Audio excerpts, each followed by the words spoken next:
तीसरा दिन जो जसाना में नाबालिग बच्ची के साथ गैंग रेप हुआ को लेकर के यहाँ पधारे सभी को जय भीम। तो मैं कहना चाहता हूँ कि जो राजस्थान की बीजेपी सरकार है उसके निकम्मेपन के कारण पूरे राजस्थान में जुल्म हो रहे हैं।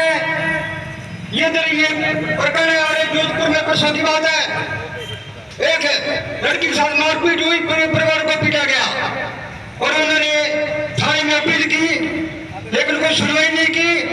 बाद में उस बच्ची ने आत्महत्या कर ली। ये है राजस्थान की सरकार का हाल जो बीजेपी की सरकार है। और इधर का मुख्यमंत्री राजस्थान का भजनलाल शर्मा कोई बिल्कुल ध्यान नहीं दे रहा है, बहुत ज्यादा जुल्म हो रहा है, ये तो छोटी सी बात है। और जो इस प्रकरण के मुख्य रूप से जो ब्रिखाना का एसएचओ है उसने रिश्वत खा करके सबसे पहले इस मामले को रफा दफा करने का काम किया। तेल के लिए आरोपी के घर से रुपये आते हैं और उस रुपये से वो गाड़ी चलाता है ताकि उसे आरोपी को बचाया जाए। तो उसके बाद में ऐसी एक्ट के तहत मामला आता है डीएसपी लाहौर ईश्वर नंदी जो है। तो ये बहुत बड़ी घपलेबाजी है। एक चांदनी गांव का भी पहले प्रकरण हुआ, हम एसपी के साथ पास भी गए और नेकवा समाज की बच्ची के साथ बहुत बुरी तरह से पीटा गया सदियों से। 3 दिन तक तो वो बेहोश पड़ी रही, लेकिन इस विक्टिम में डीएसपी ने रिश्वत खा करके उस मामले को भी रफा दफा करने का काम किया। तो इसको तो जो है रुपये खाने के रिश्वत खाने की आदत पड़ी हुई है डीएसपी को। और हनुमानगढ़ का एसपी है वो भी शायद बेरा हो चुका है, 3 दिन हो गए धरने को, लेकिन उसने किसी प्रकार का कोई निर्णय नहीं लिया। मुख्य आरोपी जो रविंद्र बता रहे हैं राण, उनके साथ भी इनका साठगांठ है। इन्होंने बहुत बड़े नोटों के बटन ले चुके, ये पटाना चाहते हैं। लेकिन हम भीम आर्मी वाले हैं, पचने नहीं देंगे हालात में।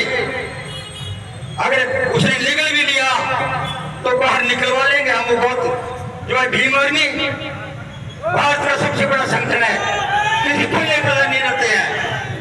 तो मैं एसपी साहब को भी कहना चाहता हूं, अगर आप मुख्य आरोपी भी नहीं पकड़ सकते अपने पास सीपीआर दे दे। और जो पेफाना के एसएचओ है उसको भी निलंबित किया जाए। और जो नौहर का डीएसपी है अपने आप को पता नहीं क्या समझता है, जो एससी के लगभग मामले ये खराब कर रहा है, इसको भी यहाँ से सस्पेंड किया जाना चाहिए। और उसके ऊपर एक और मैं बता देना चाहता हूँ, एसपी साहब, डीएसपी साहब और एसएचओ आपको भर्ती मिली हुई है। ये बाबा साहब भीमराव के अम्बेडकर जी के संविधान का बलदौलत मिली हुई है और हमारी सुरक्षा के लिए मिली हुई है। लेकिन हमारे मामले को गुल करने के लिए अगर बाबा साहब का संविधान नहीं होता तो कोई ड्रेस नहीं मिलती और कहीं पर जो है ना खोल के भेजे चलाते होते। यहाँ पर ये आप थानेदार है, एसएचओ और ये डीएसपी एसपी नहीं होते तो आपको शर्म आनी चाहिए। एक नाबालिग बच्ची के साथ बहुत बड़ा गैंग रेप होता है और आप उसके लिए रिश्वत खा करके और मौज मस्ती उड़ा रहे हैं, ये हमें कदापि नहीं होने देंगे। अगर ये मामला अगर 1-2 दिन में नहीं हल होता है तो मैं कह देना चाहता हूँ, हमारा राजस्थान के महासचिव मेरे पास में खड़े हैं भीम आर्मी के, हम एडवोकेट राष्ट्रीय अध्यक्ष आजाद समाज पार्टी के चंद्रशेखर आजाद को बुलाने का काम करेंगे और तुम्हारी पैंट ढीली करके छोड़ेंगे। जय भीम। धन्यवाद।